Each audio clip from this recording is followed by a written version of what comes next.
Reverend Benjamin Dube yavutse kuwa 23 mu 1963 yavukiye mu gisagara ca Johannesburg mu gihugu ca Afrique du Sud.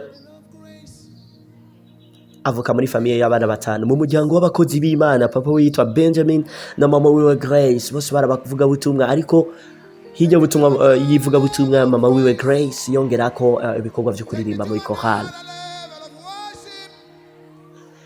Benjamin Dube ni umuvisionnaire yandika indirimbo akongera akaba umuhinyanyuzi, umuproducteur, n'umuvyeyi, akaba n'umwungere, afise ishingiro arongoye bien sûr, niyo mpamvu yitwa Reverend.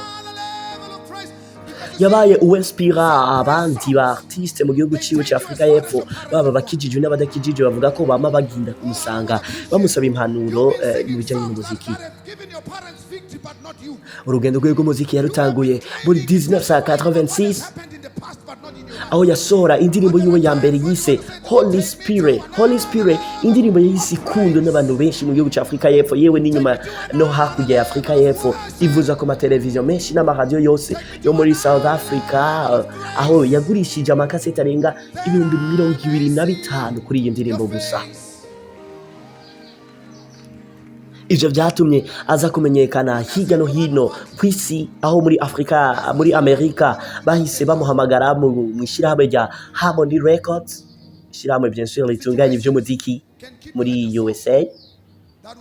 Bamaze kumuhamagara bagiranira amasezerano na label ya Epic Records, aha niho yakoreye album yiwe ya mbere. Iyo album yakaba yayikoze yose ari live. Album yahise ikundwa cyane. Album yiwe yise I Feel Like Going On, cyangwa se numva mpamagarirwa kubandanya. Yagurishije kuri niveau yo hejuru aba muri Amerika n'andi hatandukanye ku isi. Ibikorwa vyiwe gushika no munsi biramaze kumenyekana hirya no hino ku isi. Bavuga ko muri Amerika baramuvuza, muri za Suède, Pays-Bas, muri Australie, Partie mu Bufaransa hamwe na Japan hose. Benjamin Dube aravuzwa kandi arazi, akaba afise mbere n'ibiro adandarizamo umuziki wiwe biri i London mu gihugu ca United Kingdom, cyangwa se ubwami bw'Ubwongereza, ubwami bw'Ubwongereza. Benjamin Dube yatanguje ikise High Praise Center, iki cyave kibishengero High Praise Center mu gace ka riherereye mu gace ka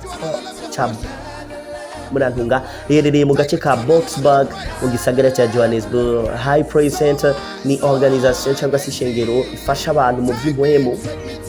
Iri shengero rikaba ryatangiye mu 1994, igeze ku bantu uno bose bagera 2,000 byose. Uno munsi akaba amaze gukora album 16